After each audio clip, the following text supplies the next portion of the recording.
Hi, I'm Mike Eckart, Athletic Director at Kimpton, and we are, instead of doing our normal winter sports parent meeting, which would be Wednesday of this week, we are kind of doing a virtual version, kind of doing a Cliff Notes version.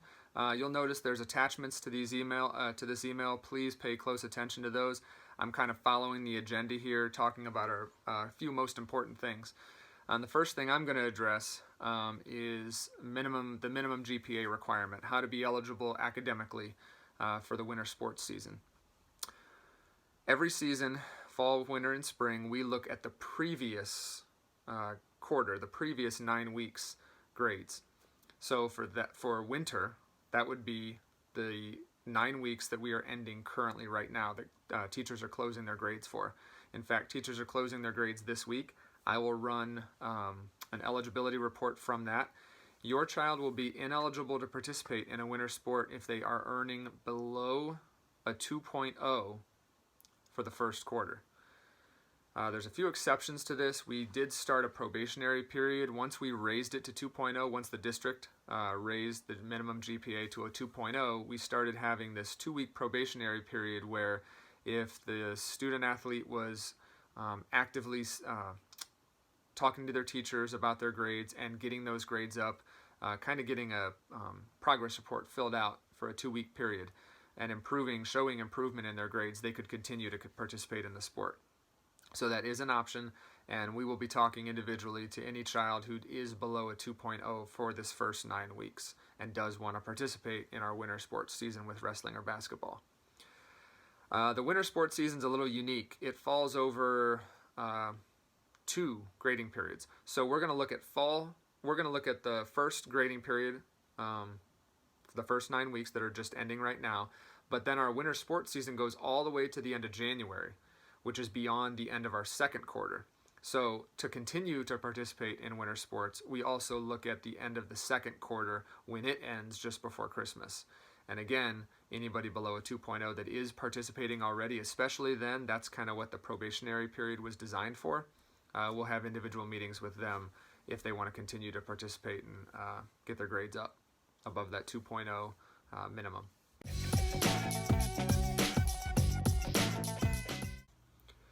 So pay to participate, the ugliest part of sports, right?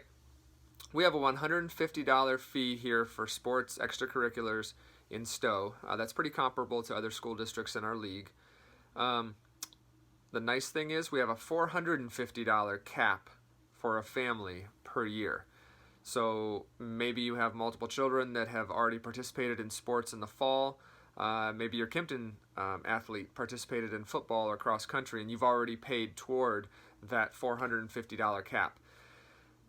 Whenever that $450 cap is met, that's it. No more sports fees for the year, no more extracurricular fees for the year, and that's for your entire family. And that'll come along automatically within final forms, or it should. Don't hesitate to let us know that you've already met it, and then your fee will be waived. Most people don't have to worry about that till the spring, but again, if you've already met that, please let us know. The fees are reduced by 25% and 50%, meaning if you are part of the free lunch program, your $150 fee is reduced by half to $75. If you are part of the reduced lunch program, your fee will be reduced by 25%, and I believe that's $112.50. The only other detail we need to talk about for pay to play is how to pay. So a check is probably easiest for you if you're okay with it maybe being a couple weeks or something once it goes from the coach's hand to the office's hand and the secretary enters them all at the same time or something. It may be a week or two before it gets cleared. But there won't be a fee. You will not incur a fee if you pay by check. If you wish to pay with the Pay Schools website, like you pay for lunches and that sort of thing, you can pay with Pay Schools, but you will incur, I think it's like a $6 fee.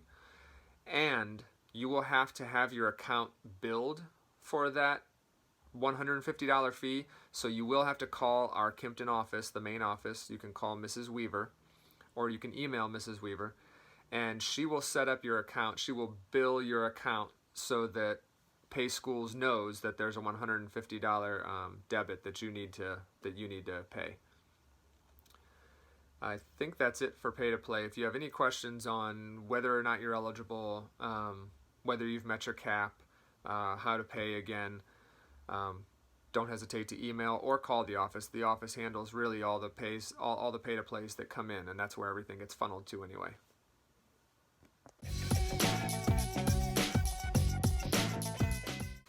Our last item on the agenda we're going to talk about is communication.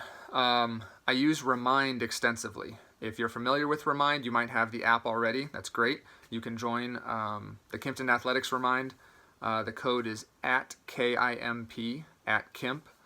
Or if you just don't want the app, you don't want it on your phone, you can join by texting @KIMP, @KIMP to the number 81010, and those directions are on the attached agenda to this email. I use Remind extensively. I also use it to post homework in my classroom. There will be inevitably every season I'll post my homework on the Kimpton Athletics Remind and then have to apologize for that. But anyway, Remind's very convenient. I can be teaching all day, and if I find out a game is canceled or postponed, I can just open up the computer real quick and push a message out about any change to a planned event. In the fall, we used it more than I've ever used it. Those of you that are fall athletes, parents, I used it a lot because of all the things COVID brought to our fall sports season.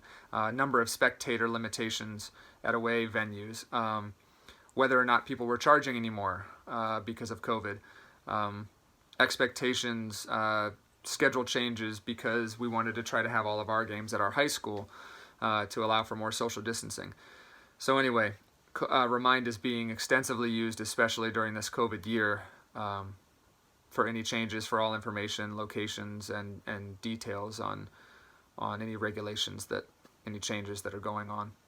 As far as communication otherwise, please utilize the Kimpton Athletics website, especially the winter sports page from that website. The link is on the attached agenda. The schedule there will always be current. The schedule as of now is not complete for wrestling, because wrestling is going to be one of our last sports to come along here.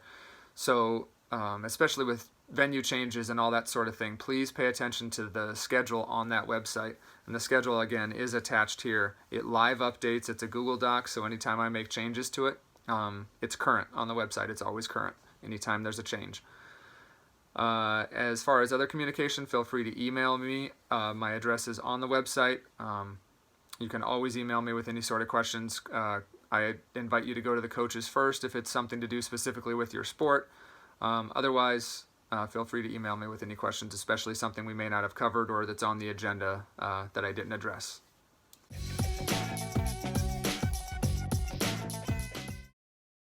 This video is an overview of final forms that will assist with the necessary documents that are required to participate in athletics at Kimpton Middle School. What is Final Forms? Final Forms is nothing more than an online database that allows the athletic department to determine the eligibility of your child to participate in Kimpton athletics. It is an invaluable tool for athletic directors, coaches, and staff to manage and monitor state-required documentation and ensures that we are in 100% compliance. Please understand that there is also a separate and different Final Forms educational component that is used by school administration for parent contact and information purposes. Be aware that even if your child is in the educational component of Final Forms, you will still need to register a new account in the athletic component of Final Forms. This video and the information on how to register for Final Forms concerns the athletic mode. There is an instructional document for registering for Final Forms that we have provided. Please see that form for a step-by-step guide to the registration process. Once you have created a Final Forms account, you will see a green checkmark box. Next to your student athlete's name will be 4 boxes that will be colored red initially. Your goal is to complete 4 tasks that correspond to each icon shown, and thereby clear your child to participate in sports at Kimpton. Once each task has been completed, the corresponding icon will turn green. So our goal is to get all boxes green as soon as possible and before organized team activities begin for your child's sport. All green means all good. I will now go over each task needed to be cleared for participation. The first task is to have a paper copy of a current physical on file with the Kimpton Athletic Department. The second page of the physical examination form included in the OHSAA packet must be printed out and brought to your child's physical examination. It must then be signed and dated by your child's physician. This is very important because that physical is valid for 1 calendar year from the date of the physical exam. The signed paper physical must be delivered to the coach or the Kimpton Athletic Department to be filed securely. Once the file has been entered into the database by Kimpton staff, the box will turn green and the number of valid days remaining will be displayed as a daily countdown to 0. The parent form is available as an online form and is to be read, agreed to, and virtually signed by the parent of each student athlete. This form does not need to be printed out. Once the form has been electronically signed, the icon will turn green. During your initial Final Forms account setup and registration, Final Forms ask for the email address of your student athlete. Final Forms will then auto-generate an email and send it to your child's email address. They must then read the email and follow the instructions to consent and virtually sign that form. Once that occurs, the student form icon will turn to green. Please have your child follow up on this form, as this is the most commonly uncompleted box that is left red.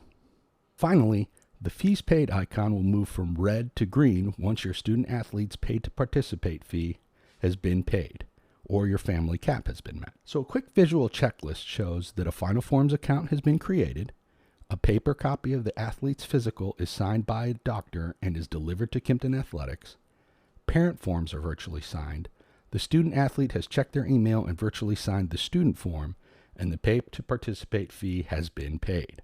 In closing, I would like to add that the Kimpton coaching staff works tirelessly to evaluate and educate your student athlete from day one of organized activities. Please do not do your child a disservice by not completing these mandatory steps for participation in Kimpton Athletics. Quite simply, if your child does not have these steps completed and all boxes green, they are ineligible to participate on any level with the rest of their team.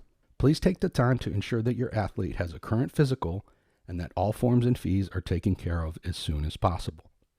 I wish each of you a safe, productive, and successful season as we continue the tradition of providing a fantastic experience for student athletes at Kimpton Middle School.